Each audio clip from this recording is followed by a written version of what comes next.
இல்லை என்பதையும் பார்த்தோம். ஆனா நீங்க ஒரு கேள்வி கேட்டீங்க, பிஜேபியை எதிர்ப்பதில் இன்றைய முதலமைச்சர் விஜய் அவர்கள் வலிமையோடு துணிச்சலோடு செயல்படுவாரா என்பதுதான் உங்களுடைய கேள்வி. அது செயல்படுவதாக இருந்தால் நேற்று தமிழ்த்தாய் வாழ்த்து முதன்மையாக பாடப்பட வேண்டும் என்பதையே தன்னுடைய முதல் கோரிக்கையாக, முதல் உரிமை குரலாக அவர் வைத்திருக்கலாமே. அது பண்ணல இல்ல. அப்படிங்கிறப்போ அவருடைய நிலைப்பாடு எப்படி இருக்க போகிறது என்பதை அது காட்டியது.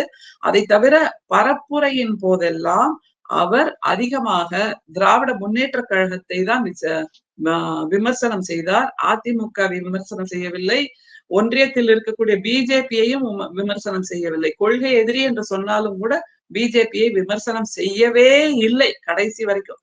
பல இடர்பாடுகள் அவருக்கு பிஜேபி கொடுத்தது என்றாலும் எங்கேயுமே வாய் திறக்கவில்லை அப்படிங்கறதையும் நம்ம பார்த்திருக்கோம். அதனால எவ்வளவு தூரம் இவர் வலிமையாக செயல்படுவார் அப்படிங்கறத காத்திருந்து பொறுத்திருந்து பார்க்கலாம். ஆனா இன்னொன்னு மார்ஷல், நீங்க சொன்னீங்க எங்களுடைய தலைவர் முத்துவேல் கருணாநிதி ஸ்டாலின் அவர்கள் இல்லாத ஒரு சட்டமன்றம் அப்படின்னு. பேரறிஞர் அண்ணா இதைத்தான் ஒரு முறை சொன்னார். நான் அந்த சட்டமன்றத்திற்குள் செல்ல முடியவில்லையே தவிர அங்க இருப்பவர்கள் எல்லோரும் என்னுடைய தம்பிகள் தானே அப்படின்னு.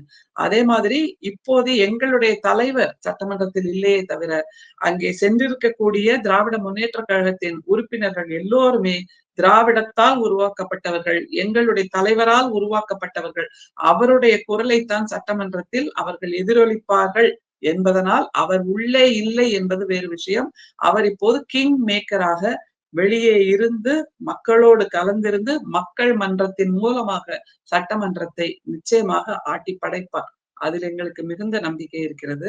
அதை தவிர இன்னைக்கு சட்டமன்றத்துல பொறுப்பேற்றுக்கிட்டாங்கல்ல புதிய சட்டமன்ற உறுப்பினர்கள்.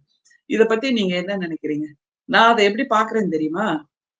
இது நாள் வரைக்கும் திராவிட நீதி கட்சி காலத்திலிருந்து திராவிடம் என்று எதற்காகவெல்லாம் தமிழ்நாட்டில் போராட்டங்கள் நடந்தனவோ அந்த போராட்டங்களின் விளைச்சலாகத்தான் இன்றைய சட்டமன்றம் இருக்கிறது மார்ஷல்.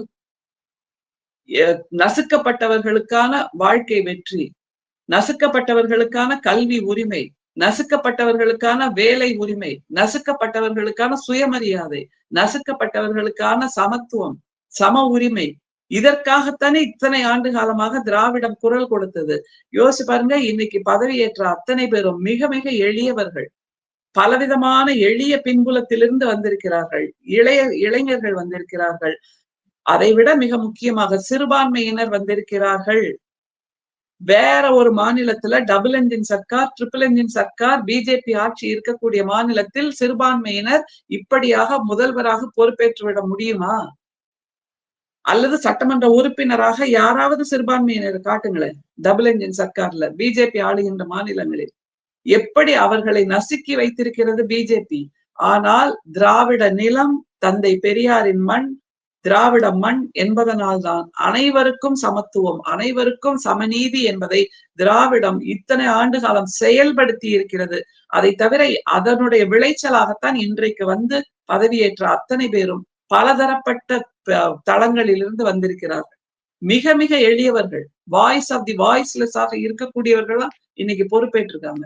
நீண்ட நாட்களுக்கு பிறகு தமிழ்நாடு சட்டமன்றத்தில் ஆளுங்கட்சி உறுப்பினர்களின் எண்ணிக்கை குறைவாகவும் எதிர்கட்சிகளின் எண்ணிக்கை அதிகமாகவும் இருக்கிறது. சில திமுக கூட்டணி கட்சிகள் தமிழக வெற்றி கழகத்துக்கு ஆதரவு தெரிவிச்சு அவங்க ஆட்சி அமைச்சிருக்காங்க. இது திமுக கூட்டணிக்கு ஒரு பலவீனத்தை கொடுத்திருக்குதா, எப்படி பார்க்கணும்? திமுக கூட்டணிக்கு ஒரு பலவீனம் என்று நீங்க பாக்குறீங்க. ஆனா நாங்க எப்படி பாக்குறோம்னா, எங்களுடைய தலைவர், திமுக கூட்டணியின் தலைவரின் பெருந்தன்மை யோசிச்சு பாருங்க. தமிழ்நாட்டின் நலனை அவர் முன்னிறுத்தி இருக்கிறார். எங்களுடைய தலைவர் தமிழ்நாட்டுக்குள் பிஜேபி ஆட்சி என்பது கவர்னர் ஆட்சி என்கின்ற அந்த முகமூடி அணிந்து உள்ளே வந்துவிடக் கூடாது என்கின்ற எச்சரிக்கை உணர்வில் தமிழ்நாட்டு மக்களை காப்பாற்றி இருக்கிறார் எங்களுடைய தலைவர். எங்களுடைய தலைவரின் பரப்புரையில திரும்ப திரும்ப அவர் என்ன சொன்னது, இந்த தேர்தல் என்பது தமிழ்நாட்டுக்கும் தில்லிக்குமான தேர்தல், அதைத்தானே திரும்ப திரும்ப சொன்னார். அதைத்தான் அவர்களும் செயலாற்ற துடித்தார்கள். காங்கிரஸ் மட்டும் வந்திருக்காவிட்டால் நிச்சயமாக அதிமுக மூலமாக ஒரு அழுத்தம் கொடுத்து அங்கே மீண்டும் ஒரு பிஜேபியின் ஆட்சியை உள்ளே கொண்டு வந்திருக்க வேண்டும். அதுதான் பிஜேபியின் ஒற்றை சூழ்ச்சியாக இருந்தது. அதை மீண்டும் முறியடித்திருக்கிறார் எங்களுடைய தலைவர். அதனால எங்களுடைய தலைவரின் உழைப்பு, எங்களுடைய தலைவரின் பயணம், எங்களுடைய தலைவரின் பரப்புரையின் மூலமாக வெற்றி பெற்ற திராவிட முன்னேற்ற கழகத்தின் கூட்டணியை சார்ந்தவர்கள் அவர்கள்தான் இன்றைக்கு தமிழ்நாட்டை காப்பாற்றி இருக்கிறார்கள். எந்த விதமான மனமாச்சரியமும் இல்லாமல் இந்த புதிய கட்சிக்கு நீங்கள் ஆதரவு கொடுங்கள், தமிழ்நாட்டை காப்பாற்றுங்கள், தமிழர் நலன்தான் முக்கியம், தமிழ்நாட்டின் நலன்தான் முக்கியம் என்று சொல்லக்கூடிய வல்லமையோ தெளிவோ துணிவோ வேறு எந்த தலைவருக்கு இருக்க முடியும் மார்ஷல்?